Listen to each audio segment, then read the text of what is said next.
Every NBA offseason, there are winners and losers, and today we're going to talk about some winners. 6 of them, in fact. We're going to start off with the Denver Nuggets, and this was the one that I, unfortunately, was looking forward to the most because I'm a Clippers fan, and we lost in the first round in 7 games to the Nuggets. But I like watching Jokic, and I like having good players have a reason to their legacy, kind of. Like, I don't want his legacy to be like, dang, that boy was good. 3 MVPs, but he didn't have any help at all. Like, not a single all-star teammate, which is insane. Jamal Murray, you got to step that crap up, bro. They traded MPJ for Cam Johnson, got that money off their books so they can go back and get the prodigal son, Bruce Brown, back to Denver. I know my Denver homies are rejoicing, bro. I love Bruce Brown. Everyone's wearing cowboy hats, bro. Everybody. You got Tim Hardaway Jr., you got Jonas Valanciunas, who didn't want to be there for a sec, but I think we're good now. We'll have to see. And yeah, they just have some very, very good options now. They got Cam, they can slot it at the 3, and you have a bench. And I don't think they're going to bring Russ back. I don't know if that's been decided, but he hasn't gone anywhere else yet, so we're going to see how that goes. But the Nuggets, they did very, very good. They took the defending champions to 7 games in the second round. So with that roster, mind you. So if Jamal Murray can actually like ramp it up earlier in the season and everyone can play cohesively, this seems like a squad that I have winning the West personally in terms of games. Number 1 seed, not winning the West, technically, getting out of the finals. Maybe we'll see. If you like these videos, come back for more. We'll have one of those later. I think it's next week. Next up, we got the biggest probably winner of the offseason, the Houston Rockets. They traded Jalen Green and Dylan Brooks and whatever stuff for Kevin Durant, and this is what they needed. They needed that late game scoring, just scoring in general, to be able to, win games from beginning to end. I mean, they had Jalen Green, who was cool. He was very on and off. You got Amen Thompson, who's very good. I love Alperen Şengün. I mean, he's an all-star last year. Amen Thompson's going to be a future all-star. Fred VanVleet's very good. Their bench is solid. They also got Dorian Finney-Smith and Clint Capella, I was like, why do you need 3 bigs?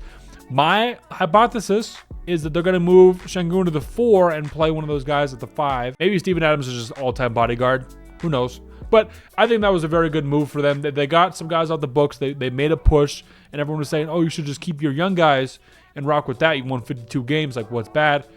Nothing's bad, but they could be better. They did lose in the first round as the 2nd seed, so Steph Curry is hard to play against, though. I will say that. But KD was a very good option. That's exactly what they needed, and even though he is older, he's still Kevin Durant. So they're going to be very, very good. They're also probably going to win the West.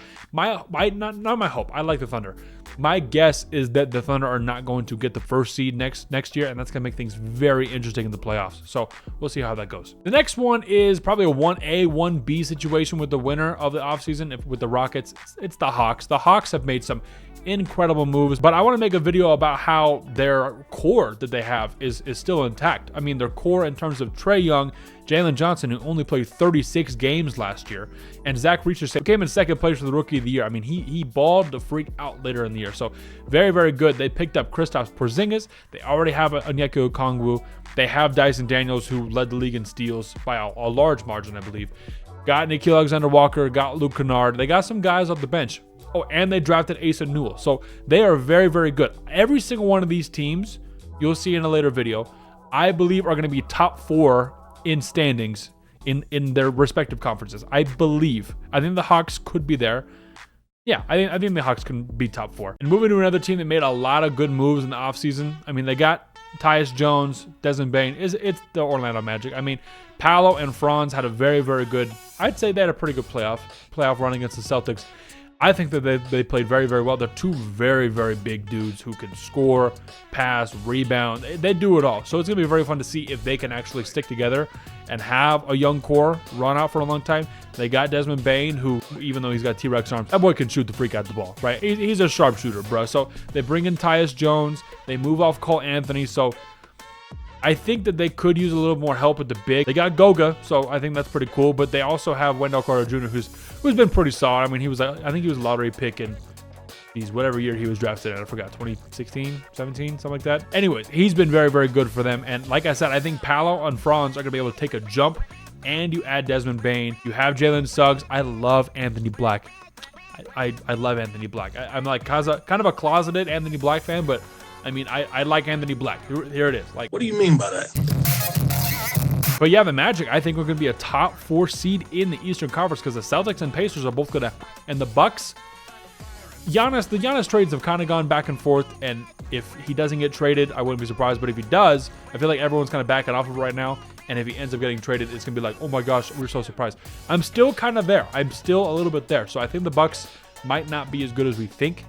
Who knows? I mean, they did lose Dame, Brook Lopez. They don't have Chris Middleton anymore.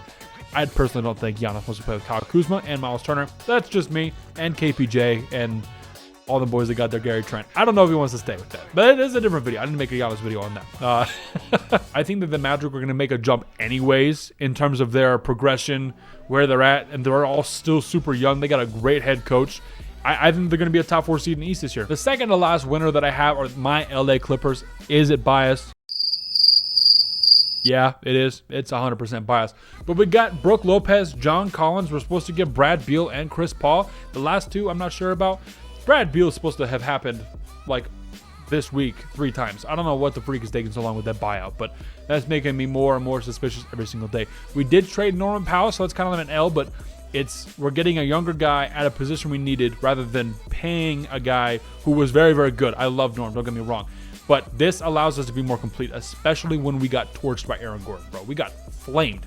Anyone who watched that series, the best series of the first round, don't get it twisted. That was the best series of the first round. We have a healthy Kawhi coming in this year, so putting Kawhi at the 3, getting John Collins at the 4. We have a backup 5 in Brook Lopez. We already had a good squad before, and now we just bolster a little bit more. And if we get Brad Beal, it might be okay. I think that'll be a W. But overall, in terms of what this roster has become and what I expect from this team later on, obviously said I think they're going to be a top 4 seed. I think it's going to be Thunder, Rockets, Nuggets, and Clippers in some top 4. The Mavericks are there too, but they also have D'Angelo Russell at the point guard. Timberwolves lost somebody. Warriors, Lakers, I think the Clippers are going to be top 4. That's all I'm going to say. Because we have healthy Kawhi going into the regular season. So I think that's a dub. I think it's an overall dub for the Clippers this offseason. Last one is a team I haven't heard anybody talk about. It's the Knicks. I mean, they got Jordan Clarkson and Gershon Yabusele, who combine that with the rest of the guys on the team. You keep your starting 5. You have Deuce McBride. You have Mitchell Robinson. And you add Jordan Clarkson and Gershon Yabusele. I love those 2 pickups to a team that went to the conference finals. This Knicks team could be a finals team next year, especially, like I keep saying, Boston, Indiana are basically tanked this year, right? Not tanked.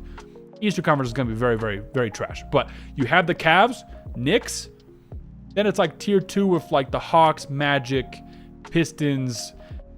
The Knicks are on that upper echelon. They might even get the 1st seed. And if they get the 1st seed and they don't make it to the finals, I will be shocked because that home court advantage is going to be freaking awesome, MSG. But I was also wrong with that. With the Pacers series, so maybe not. Yeah, I'd love that. I love Gershon Yabusele. The subscribers of the channel, which if you have not subscribed and you like the videos, go ahead and do that. But yeah, the viewers who watch this channel regularly know that I'm a big French guy. I love my French homies. I lived in France, so that helps a little bit. But yeah, Gershon Yabusele is my freaking dog. Big boy dancing bear. Jordan Clarkson off the bench.